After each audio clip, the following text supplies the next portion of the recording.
வணக்கம். தமிழ்நாடு அரசு பணியில் இருப்பவர்கள் அல்லது அரசு வேலைக்கு தயாராகி கொண்டிருப்பவர்கள் அனைவரின் மனதிலும் இப்பொழுது ஒரு கேள்வி. அதாவது 8வது ஊதியக்குழு பற்றி என்னதான் நடக்கிறது? மத்திய அரசின் ஊதியக்குழு தமிழ்நாட்டை எப்படி பாதிக்கும்? எப்போது சம்பள உயர்வு வரும்? இந்த கேள்விகளுக்கான பதில்களை எளிமையாகவும் சுவாரஸ்யமாகவும் இந்த வீடியோவில் பார்க்கலாம். வீடியோக்குள்ள போகிறதுக்கு முன்னாடி சேனலை நீங்கள் சப்ஸ்கிரைப் பண்ணால் பார்த்தீங்கன்னா மறக்காமல் சப்ஸ்கிரைப் பட்டனை ப்ரெஸ் பண்ணிட்டு பக்கத்தில் இருக்கிற பெல் பட்டனையும் தட்டி விட்டுருங்க.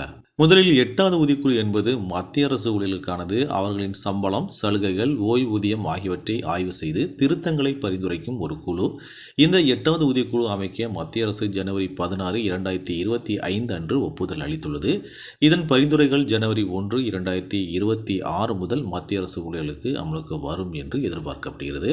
தமிழ்நாடு அரசுக்கு இதில் என்ன சம்பந்தம் அப்படின்னு பார்த்தீங்கன்னா, இங்கே தான் ஒரு முக்கிய விஷயத்தை நம்ம புரிந்து கொள்ள வேண்டும். 8வது ஊதியக்குழு நேரடியாக தமிழ்நாடு அரசு ஊழியர்களுக்கு பொருந்தாது.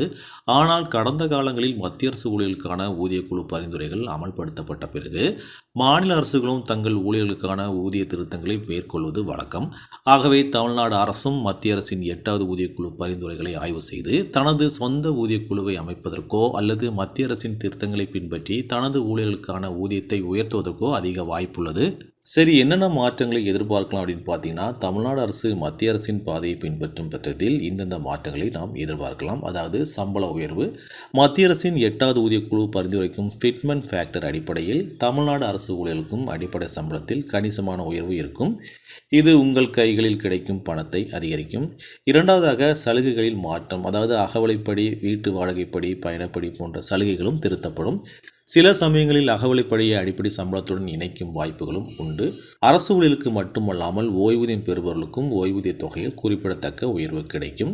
ஊதிய உயர்வு அரசு வேலைகளின் மீதான ஈர்ப்பை அதிகரிக்கும். இது நேரடியாக வேலை வாய்ப்புகளை உருவாக்காது என்றாலும் தமிழ்நாடு அரசு பணியாளர் தேர்வாணையம் மூலம் வரும் எதிர்கால வேலை வாய்ப்புகளுக்கு அதிக இளைஞர்களை ஈர்க்கும். மேம்பட்ட நிதிநிலை, அதிகரிக்கும் வாங்கும் சக்தி மற்றும் ஊழியர்களுக்கான வரி சலுகைகள் போன்ற கூடுதல் பலன்களும் எதிர்பார்க்கப்படுகின்றன.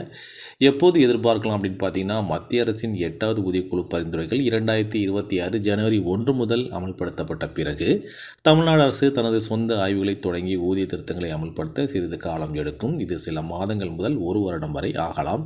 ஆகவே தமிழ்நாடு அரசு ஊழியர்கள் மற்றும் அரசு பணிக்கும் தயாராகும் இளைஞர்கள் 8வது ஊதியக்குழுவின் முன்னேற்றங்களை கூர்ந்து கவனித்து வாருங்கள். இது நிச்சயம் உங்கள் வாழ்க்கையில் ஒரு நேர்மறையான மாற்றத்தை ஏற்படுத்தும்.